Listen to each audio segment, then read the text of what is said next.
पहले अपने महान पुरुषों को जानना होगा कि हमारे कौन कौन से महापुरुषों ने हमारे लिए क्या क्या किया है, और वो जो हमारे लिए करके गए हैं, जो हमें दे के गए हैं, वो सुरक्षित है या खतरे में है।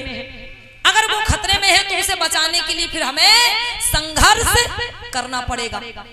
देखिए, हमारे इस बहुजन समाज में हर जाति में एक दो महापुरुष जन्मे हैं। वैसे भैया महापुरुष की कोई जाति नहीं होती है, लेकिन अगर जाति की बात करें तो हम आपको बता दें कि इस बहुजन समाज में हर एक जाति में एक दो महापुरुषों ने जन्म लिया। तो अगर हमारे बहुजन समाज के लोग, मूल निवासी भाई, ज्यादा कुछ नहीं, अपने ही जाति में जन्मे महापुरुष को पढ़ लें, समझ लें, तो कल्याण हो जाएगा। कुछ महापुरुषों के नाम भी लेना चाहेंगे, जैसे कि राजा सम्राट अशोक महान। राजा सम्राट अशोक महान जो विश्व विजयी, विश्व विजेता राजा हुए, मौर्य वंश में जिनका जन्म हुआ, मौर्य वंश की तीसरी पीढ़ी में जन्मे राजा सम्राट अशोक महान, जिन्होंने भगवान बुद्ध की शरण अपनाई और बुद्ध के धम्म का प्रचार प्रसार पूरे भारत में किया, और भारत ही नहीं बल्कि विदेशों में भी भगवान बुद्ध के ज्ञान को पहुंचाने का काम किया था। किसने? मौर्य वंश में जन्मे राजा सम्राट अशोक महान जी ने।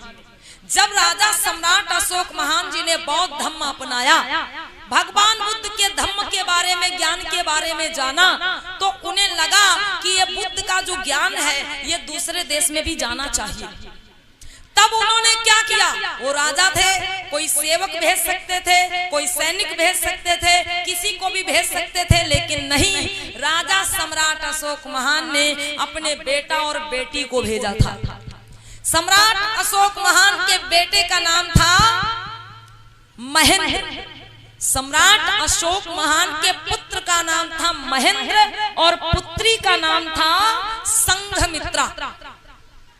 पुत्र की उम्र थी 21 बरस और पुत्री की उम्र थी 18 बरस। इतनी कम उम्र में अपने बेटा और बेटी को भंते बना दिया, बौद्ध भिक्षु बना दिया, और भंते बना करके, बौद्ध भिक्षु बना करके कहाँ भेज दिया? श्रीलंका को भेज दिया कि जाओ और भगवान बुद्ध के धम्म का प्रचार प्रसार करो। अब सोचिए, राजा सम्राट अशोक महान एक विश्व विजेता राजा थे, और उनके बाद उनके पुत्र महेंद्र ही उनके राज्य के उत्तराधिकारी होते, राजा बनते। उनकी बेटी संघमित्रा जो एक विश्व विजेता राजा की पुत्री थी, एक राजकुमारी थी, अब वो जहां भी विवाह करके जाती वहां की रानी या महारानी कहलाती।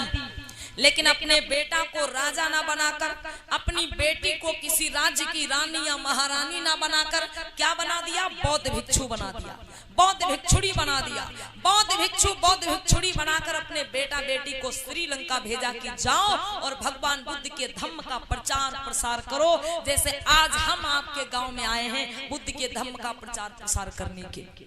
सम्राट अशोक महान की पुत्री संघमित्रा और उनके पुत्र महेंद्र जब श्रीलंका गए भगवान बुद्ध के धम्म का प्रचार प्रसार करने के लिए, तो मेरे भाई पूरा जीवन वो श्रीलंका में बौद्ध धम्म का प्रचार प्रसार करते रहे, वापस लौट के भारत नहीं आए। पूरा जीवन वहीं पर वो भगवान बुद्ध के धम्म का प्रचार प्रसार करते रहे। और वहां पर उन्होंने एक वाटिका लगाई थी, अर्थात एक बाग लगाया था, जिसमें मतलब एक एक पौधा उन्होंने चुन चुन के अपने हाथों से लगाया था। और वो बगीचा जब फल फूल के तैयार हुआ तो उसे अपने पिता का नाम दे दिया अशोक वाटिका। ये रामायण में प्रसंग सुना होगा आप लोगों ने, नाम आता अशोक वाटिका कि जब सीता जी का हरण हुआ तो उन्हें अशोक वाटिका में रखा गया। ये जो आप लोगों ने नाम सुना होगा अशोक वाटिका, ये किसी और की नहीं बल्कि सम्राट अशोक के पुत्र और पुत्री के द्वारा लगाई गई एक बगिया थी, जिसे उन्होंने अपने पिता का नाम दे दिया अशोक वाटिका, ताकि जब हम ना रहे तो हमारे ना रहने के बाद भी यहाँ पर हमारे पिताजी का नाम रहना चाहिए।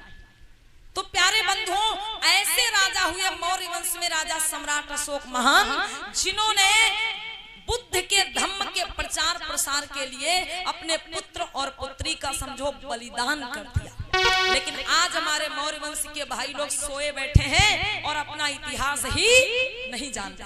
उसी प्रकार से यादव समाज में एक महापुरुष हुए जिनका नाम है ललई सिंह यादव।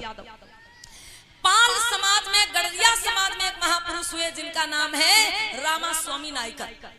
कुर्मी समाज में एक महापुरुष हुए जिनका नाम है छत्रपति साहू जी महाराज। हम नाम बता रहे थे मेरे बंधुओं आप लोगों को महान पुरुषों के कि हर एक जाति में एक दो महापुरुष जन्मे हैं, ज्यादा नहीं। अगर अपनी अपनी जाति में जन्मे महापुरुष को ही हम पढ़ लें तो हमारा कल्याण हो जाएगा। हम समझ जाएंगे फिर बुद्ध का मार्ग, बुद्ध का रास्ता क्या है। क्योंकि जितने भी हमारे महापुरुष हुए, हर महापुरुषों ने भगवान बुद्ध के मार्ग पर चल करके इस समाज को जगाया है और इस समाज को आगे बढ़ाने का काम किया है। बोलिए भगवान बुद्ध की।